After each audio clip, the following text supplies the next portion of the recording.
যে feature film বা short ফিল্মটা আমরা দেখলাম, এর নামটা কে কে পারবো? হাত তোলো দেখি।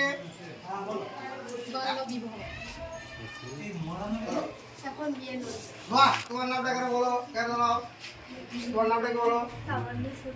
আচ্ছা, তামান্না সুলতানা সঠিক বলে ছোট করে এটা গাড়ি দেওয়া, ছোট্ট করে জোরে নাও। তাহলে আজকে যে ফিল্মটা দেখা হলো এটার নাম হচ্ছে এখন বিয়ে নয়। আচ্ছা ঠিক আছে, এইটাতে যে মেয়েটার বিয়ে নয় বলে আমরা বুঝলাম যে বিয়ে হওয়া উচিত নয় অল্প বয়সে, সে মেয়েটার নাম কি ছিল এই ফিল্মে?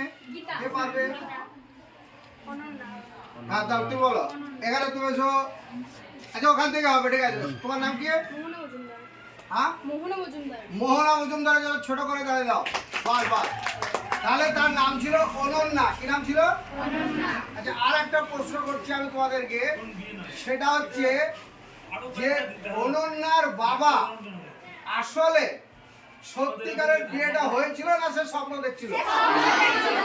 বাহ, খুব ভালো হয়েছে সবারই। সে তার মেয়ের বিয়ের কথাটা হয়েছিল বলে সে স্বপ্ন দেখছিল যে বিয়ে হয়ে গেলে মেয়ের অবস্থাটা কি হতে পারে। বাহ, খুব ভালো হয়েছে। আচ্ছা, তাহলে শেষ দৃশ্যে দিদিমণির সঙ্গে আমরা কাকে দেখলাম?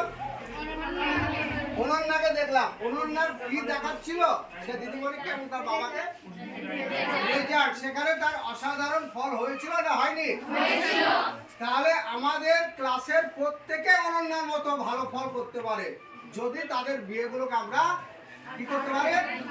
আটকাতে পারি। তাহলে এইটাই হচ্ছে আজকের এই ফিল্মটার মূল বিষয়বস্তু। এইবার আরেকটা জিনিস তোমাদের দেখাচ্ছি যে বিয়ের অনুষ্ঠান যদি হয় কারো অল্প বয়সে, তাহলে কারা কারা দায়ী আর তাদের কি হবে? চালিয়ে দেন।